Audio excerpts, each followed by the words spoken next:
नमस्कार, जन टीवी देख रहे हैं आप। मैं श्वेता शर्मा आपके साथ। खबरों की शुरुआत से पहले एक नजर डालेंगे अभी की हेडलाइंस पर। डॉक्टर भीमराव अंबेडकर की जयंती आज, पुष्कर सिंह धामी ने किया नमन। मंत्री गणेश जोशी ने प्रतिमा पर किए पुष्पार्पण।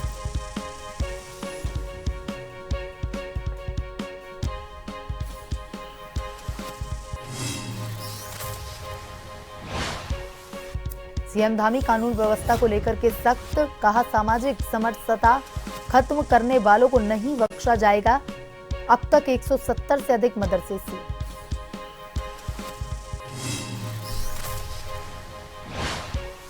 महंगाई को लेकर के खटीमा में कांग्रेस कार्यकर्ताओं का प्रदर्शन। राज्य और केंद्र सरकार का किया पुतला दहन। गैस और विद्युत दामों में बढ़ोतरी का किया विरोध।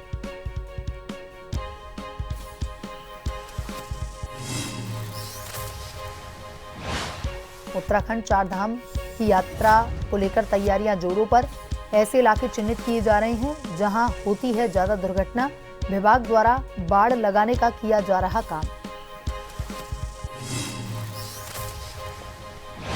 देहरादून में जाम की बढ़ती समस्या को लेकर एसएसपी ने किया निरीक्षण।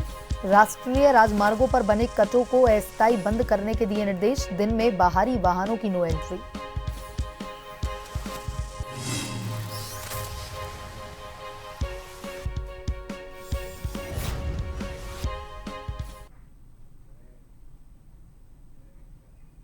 और अब खबरें विस्तार से। उत्तराखंड के मुख्यमंत्री पुष्कर सिंह धामी ने अंबेडकर जयंती पर नमन करते हुए सोशल मीडिया एक्स पर पोस्ट किया। उन्होंने कहा कि वंचितों और शोषितों को न्याय, अधिकार और सम्मान दिलाने का मार्ग प्रशस्त करने वाले समावेशी एवं समानता आधारित समाज के प्रबल पक्षधर, महान समाज सुधारक, संविधान शिल्पी, भारत रत्न बाबा साहब डॉक्टर भीमराव अंबेडकर की जयंती पर कोटिशः नमन।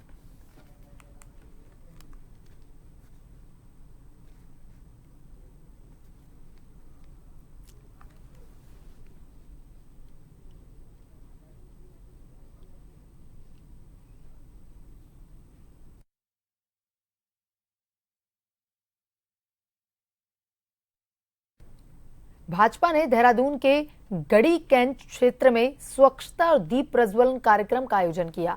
इस अवसर पर कैबिनेट मंत्री गणेश जोशी ने कार्यक्रम में प्रतिभाग करते हुए बाबा साहब की प्रतिमा पर माल्यार्पण कर उन्हें श्रद्धांजलि अर्पित की। मंत्री गणेश जोशी ने अपने संबोधन में डॉक्टर अंबेडकर को महान विचारक बताते हुए कहा कि उन्होंने समाज के हर वर्ग को समान अधिकार दिलाने के लिए जीवन भर संघर्ष किया। उन्होंने सामाजिक भेदभाव को खत्म कर समानता स्थापित करने के लिए संविधान का माध्यम चुना। उन्होंने कहा कि डॉक्टर अंबेडकर ने अपने सिद्धांतों से कभी समझौता नहीं किया और महिला सशक्तिकरण में उनका योगदान अविस्मरणीय है।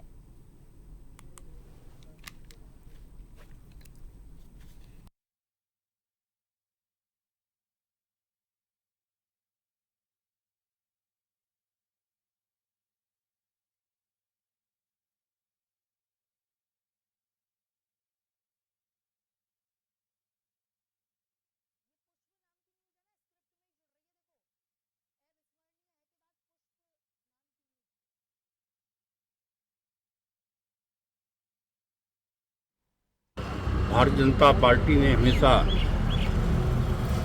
संविधान के तहत काम किया है। भारत के संविधान के निर्माता डॉक्टर भीमराव अम्बेडकर जी की जयंती है और भारतीय जनता पार्टी बड़े धूमधाम से इसे पूरे देश में मना रही है।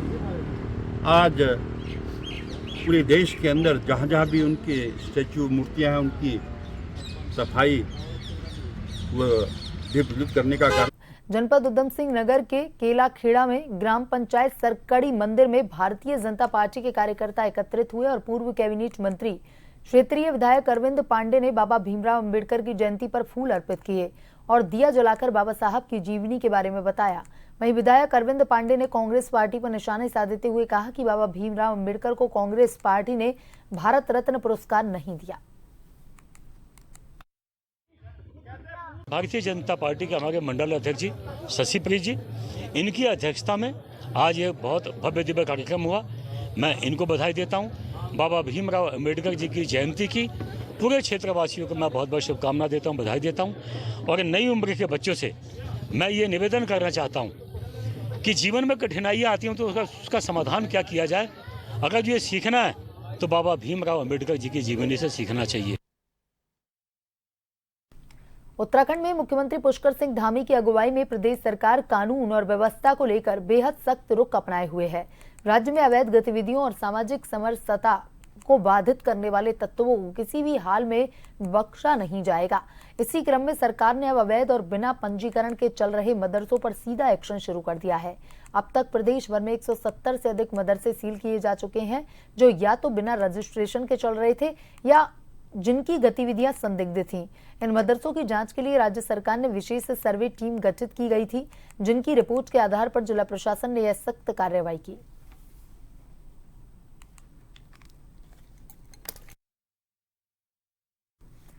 हल्द्वानी में भी मुख्यमंत्री पुष्कर सिंह धामी के निर्देश पर प्रदेश में अवैध मदरसों के खिलाफ ताबड़तोड़ छापेमारी की कार्रवाई की गई।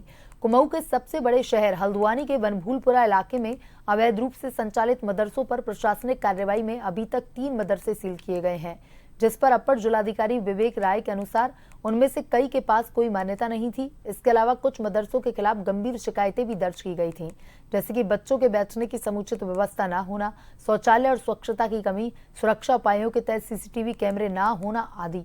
कुछ मदरसे तो मस्जिदों के भीतर ही संचालित हो रहे थे, जो कि नियमों के प्रतिकूल पाया गया। प्रशासन की इस कार्रवाई को लेकर इलाके में भारी पुलिस बल तैनात किया गया है, ताकि कानून व्यवस्था बनी रहे। जो है पहले से सर्च अभियान हुआ है, सर्वे हुआ है, जिसमें कोई भी अगर मदरसा शैक्षिक संस्थान जो कि बिना अनुमति के चल रहा है उस पर कार्रवाई हो रही है। पूरी टीम है, शासन के जो आदेश हैं उसके क्रम में जो भी बिना मान्यता के हैं उन पे कार्रवाई चल रही है। सर कुछ कार्रवाई हुई है अभी तक? लाइन नंबर 2, लाइन नंबर 4 और किदवई नगर, यहाँ पर जो है 3 अब तक हम लोग सील कर चुके हैं। द्वारा मदरसों का सत्यापन की कार्रवाई की गई है, जिसमें 18 अवैध पाए गए हैं। आज पुलिस भी मौके पर मौजूद है। अब तक 3 मदरसों को सील किया जा चुका है और आगे भी हम इसको करेंगे। उत्तराखंड की आर्थिक की लाइफ लाइन कही जाने वाली चारधाम यात्रा 30 अप्रैल से शुरू होने जा रही है, जिसको लेकर के सरकार के स्तर पर अपनी सारी तैयारियां पूरी की जा चुकी हैं। चारधाम यात्रा के दौरान पहाड़ी इलाकों में कई ऐसी जगह हैं जहां दुर्घटना की संभावना बनी रहती है। अब ऐसी जगहों को अभी चिन्हीकरण करके उस पर काम किया जा रहा है, ताकि आने वाले समय में किसी भी तरह की दुर्घटना ना हो।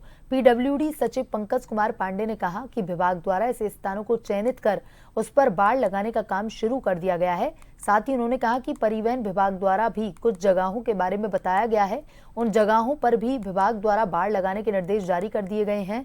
साथ ही परिवहन विभाग द्वारा जो भी सजेशन दिए गए हैं उन पर लगातार काम जारी है, जिससे कि जो भी श्रद्धालु चारधाम यात्रा को आए उन्हें किसी प्रकार की दिक्कत का सामना न करना पड़े। मुख्यमंत्री जी के निर्देशों के क्रम में हम लोग ने तकरीबन 3000 किलोमीटर सड़क का लक्ष्य रखा है, जो गड्ढा मुक्त किया जाना है। उसमें हमने अभी इमीडिएटली हमने शुरू किया इस काम को, और 31 मई तक का टारगेट है 3000 किलोमीटर कवर करने का। इसमें डिवीजन वाइज लक्ष्य बांटे जा चुके हैं, पर डे का लक्ष्य बांटा जा चुका है, और इसको प्रत्येक सोमवार को इसको रिव्यू किया जाएगा सभी डिवीजन के साथ। अगर किसी डिवीजन में समय पे काम नहीं हो रहा है तो उसके खिलाफ कार्रवाई भी की जाएगी।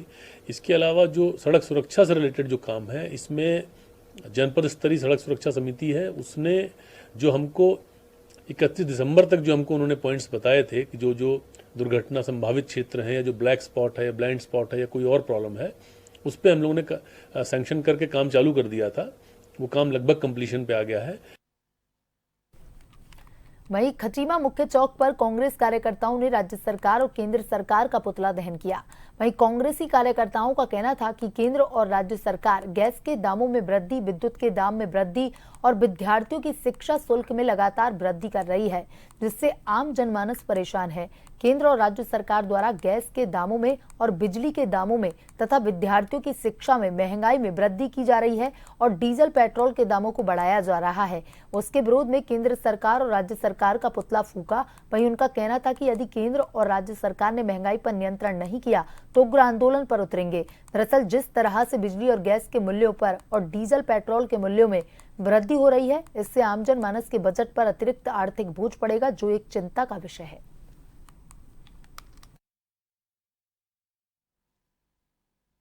जिस प्रकार से हमारी प्रदेश की सरकार ने अभी बिजली के रेट लगातार, जब से ये सरकार बनी है, लगातार बढ़ाई जा रही है। अभी 5 रुपये 26 पैसे फिर बढ़ा दिया सरकार ने रेट। धीरे धीरे सरकार जो है बिजली के रेटों को आसमान में ले जाना चाह रही है। और जो बिजली जो है वो पहले तो इन्होंने अडानी के मीटर लगाने का काम किया और उसके बाद अब तुरंत बाद उसके बाद बिजली का बिल बढ़ाने का इन्होंने काम किया है। और लगातार देखिए आप, भाजपा की सरकार चाहे वो केंद्र की हो चाहे वो राज्य की हो, केंद्र की सरकार के भी आप देखिए किस प्रकार के गैस के दाम अभी 50 रुपये इन्होंने बढ़ाए हैं, डीजल के दाम, पेट्रोल के दाम। और आप जहाँ पर जिस देश में शिक्षा की बात हो रही है, उस देश में शिक्षा पे 18% का जीएसटी ये सरकार लगा रही है और वहीं पे सोने पे जीएसटी जो है 3% पे। आज उत्तराखंड के अंदर आप देखेंगे राज्य विद्युत नियामक आयोग के द्वारा 5.62% विद्युत में बढ़ोतरी की स्वीकृति जो है कर दी गई है। इस प्रदेश के अंदर खटीमा ही नहीं, पूरे प्रदेश के अंदर 27 लाख लोगों पर इसका जो है बोझ बढ़ेगा। आप अगर बात करें स्पोर्ट्स की, तो खेल के क्षेत्र में बच्चों के इक्विपमेंट में 18% जीएसटी लग रही है और जो शराब है, सरकार की शराब नीति है, उसमें मात्र जो है 3% की बढ़ोतरी जो है जीएसटी लग रही है। सल्ट अल्मोड़ा जिले के विकासखंड सल्ट के मां भगवती मंदिर प्रांगण पोखरी में सल्ट विकास संस्था ने विशाल सल्ट मिलन और सम्मान समारोह आयोजित किया। कार्यक्रम शुभारंभ दीप प्रज्वलित कर स्वागत गीत प्रस्तुत कर किया गया। कार्यक्रम में मुख्य अतिथि दर्जा राज्य मंत्री महेश्वर सिंह मेहरा, वरिष्ठ अतिथि क्षेत्र पंचायत प्रमुख सल्ट विक्रम रावत का सल्ट विकास संस्था सहित स्थानीय ग्रामीणों ने ढोल लगाड़े फूल माला पहनाकर जोरदार स्वागत किया। लोक गायक रमेश बाबू गोस्वामी सहित कला मंच ने सांस्कृतिक रंगारंग कार्यक्रम प्रस्तुत किए। वहीं कार्यक्रम में मुख्य अतिथि दर्जा राज्य मंत्री महेश्वर सिंह मेहरा, वरिष्ठ अतिथि क्षेत्र पंचायत प्रमुख सल्ट विक्रम रावत सहित क्षेत्र जनप्रतिनिधि व ग्राम प्रधान को माल्यार्पण वैच अलंकृत कर सम्मानित किया गया।